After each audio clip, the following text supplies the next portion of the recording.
భగవద్గీత 4వ అధ్యాయము 22వ శ్లోకము. యదృచ్ఛాలాభసంతుష్టో ద్వంద్వాతీతో విమత్సరః సమః సిద్ధావసిద్ధౌ చ కృత్వాపి న నిబధ్యతే. యదృచ్ఛా తనంతట తానుగా ప్రాప్తించిన లాభముతో సంతుష్ట సంతృప్తుడైనవాడు, ద్వంద్వ సుఖదుఃఖాది ద్వంద్వములకు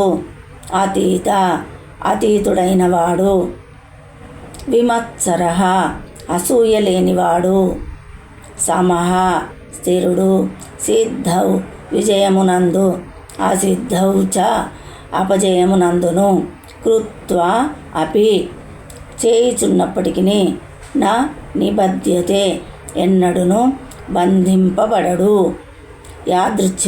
యాదృచ్ఛికముగా లభించిన దానితో సంతుష్టుడగువాడును, ద్వంద్వాతీతుడును, అసూయారహితుడును, జయాపజయముల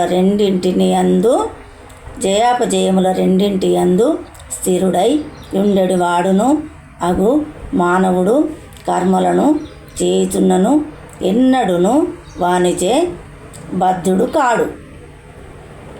భాష్యము.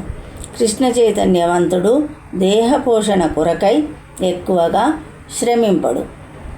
అతడు యాదృచ్ఛికముగా అనగా తనంత తానుగా ప్రాప్తించిన దానితోనే సంతుష్టి నొందును. ఇతరులను యాంచించుట గాని అప్పు చేయుట గాని చేయక న్యాయముగా తన శక్తి కొలది కర్మనొనరించి తద్వారా లభించిన దానితో అతడు సంతృప్తి నొందును. కనుక జీవనోపాధి విషయమున అతడు స్వతంత్రుడై యుండును. తాను కృష్ణ చైతన్యముతో చేయు సేవకు ఇతరుల సేవ వలన అంతరాయము కలగకుండునట్లుగా చూచుకొనును. అయినను భగవానుని సేవ కొరకు భౌతిక జగత్తు యొక్క ద్వంద్వములచే ఏమాత్రము కలతనుందక ఎట్టి కర్మ యందైనను అతడు పాల్గొనవచ్చును.